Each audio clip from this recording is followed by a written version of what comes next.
अस्सलाम वालेकुम। तो आज मैं दोबारा से आप लोगों के सामने बहुत प्यारी सी वीडियो के साथ हाजिर होगी। उम्मीद करती हूँ आप लोग सब खैर खैरियत से होंगे। और जो दुआ मैं आज आप लोगों के साथ शेयर करने लगी हूँ, इसके बहुत सारे मिरेकल्स हैं। मैं आप लोगों को बता नहीं सकती कि इस दुआ के कितने मिरेकल्स हैं। ये आप लोगों के पास खजाना है रिज़्क़ का। और वो दुआ ये है, वमें यत्तकिल्लाह यजअल्लाहु मखरजन वयरज़ुक़हु मिन हैसु ला यहतसिब। और जब आप लोग ये दुआ पढ़ लेंगे, कसरत से इस दुआ को पढ़ा करें। आप लोगों को नहीं पता अल्लाह ताला के साथ आप लोगों के लिए कहाँ-कहाँ से वसीले बनाएँगे, कहाँ-कहाँ से अल्लाह ताला के साथ आप लोगों को रिज़्क़ देगी। इतना रिज़्क़ मिलेगा इस दुआ के पढ़ने से, इतना रिज़्क़ मिलेगा कि आप हैरान हो जाओगे, इतना रिज़्क़ कहाँ से आ रहा है मेरे लिए। और ये दुआ इतनी पावरफुल दुआ है। लेकिन सबसे पहली बात वही आप लोगों के सबसे पहले आप लोगों को तवक्कुल होना चाहिए पूरा कि अल्लाह ताला की ज़ात दे सकती है, वो देगी। और पूरे यकीन से, पुख्ता यकीन के साथ आप लोगों ने मांगना है अल्लाह ताला की ज़ात से। और साथ में आप लोगों ने इसका तर्जुमा भी अपने माइंड में ज़रूर रखना। आप लोग जो भी आयत पढ़ते हैं, जो भी दुआ पढ़ते हैं, आप लोग उसका तर्जुमा ज़रूर अपने माइंड में रखा करें। क्योंकि जब आप लोग तर्जुमा माइंड में रखते हैं तो आप लोगों का और भी पुख्ता यकीन अल्लाह ताला के साथ भी होता है। आप लोग और भी यकीन के साथ मांगते हैं कि मैं ये चीज़ अल्लाह ताला के साथ से मांग रहा हूँ। जब हम लोग अरबी में इस दुआ को पढ़ते हैं तो हमें हमें इसका मतलब नहीं पता होता। तो हमें नहीं पता होता हम लोग क्या मांग रहे हैं अल्लाह ताला के साथ से। तो इसलिए पहले आप लोग इसका तर्जुमा भी ज़रूर पढ़ा करें, उसको याद किया करें, उसको अपने माइंड में रखकर फिर अल्लाह ताला के साथ से दुआ मांगा करें कि मैं अल्लाह ताला के साथ से ये चीज़ मांग रही हूँ। तो मैं भी आप लोगों के साथ इस आयत का तर्जुमा शेयर कर देती हूँ। अगर हो सके तो आप लोग इसको लिख लीजिएगा और बाद में इसको ज़बानी याद कर लीजिएगा। इस आयत का तर्जुमा है, और जो अल्लाह से डरेगा, अल्लाह उसके लिए राह निकाल देगा और उसको ऐसी जगह से रोज़ी देगा जहाँ से उसका गुमान भी ना हो। तो आप लोग इस आयत को ज़रूर पढ़ा करें और रिज़्क़ के लिए तो ज़रूर पढ़ा करें। और इसके अलावा भी अगर आप लोगों की लाइफ़ में कोई भी प्रॉब्लम चल रही है तो आप लोग उसके लिए भी इसको पढ़ सकते हैं।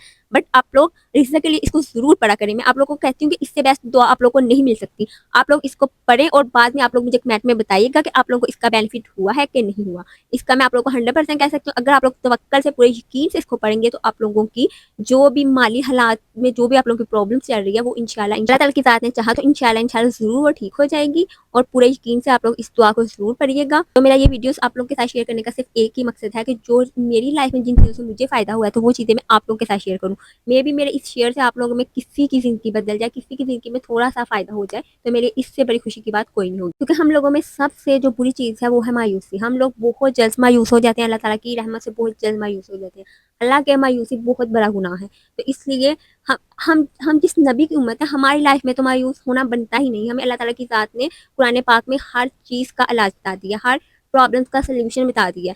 तो हम हमारे लिए तो कोई भी परेशानी, कोई भी ये चीज़, हमें इस चीज़ में खुश होना चाहिए कि अल्लाह ताला की ज़ात ने हमें सिलेक्ट किया। अल्लाह ताला की ज़ात ने हमें चुना है इस चीज़ के लिए। क्योंकि अल्लाह ताला की ज़ात अगर हमें कोई आज़माइश दे रही है तो उसमें भी अल्लाह ताला की ज़ात की कोई मसलियत होगी। अल्लाह ताला की ज़ात इंसान के ऊपर उसकी बर्दाश्त से ज़्यादा अल्लाह ताला की ज़ात उसके ऊपर बोझ नहीं डालता।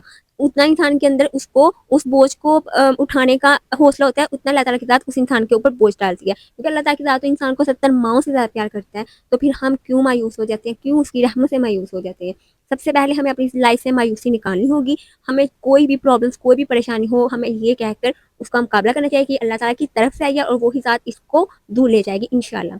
और मैं आप लोगों को ये भी कहूँगी कि अगर आप लोग कुरान पाक पढ़ रहे हैं तो उसको तर्जुमे के साथ पढ़ें। बेशक आप एक पेज पढ़ें लेकिन तर्जुमे के साथ पढ़ें। आप देखिए उसमें अल्लाह ताला की ज़ात बयान क्या कर रही है, उसमें अल्लाह ताला की ज़ात हमें हमारे तक क्या पैगाम पहुँचाना चाह रही है। इसलिए पूरी कोशिश किया करें कि कुरान पाक को तर्जुमे से पढ़ा करें। मिलते हैं ऐसे ही प्यारी सी वीडियो में। दुआ में याद रखिएगा। खुश रहें, आबाद रहें। अल्लाह हाफ़िज़।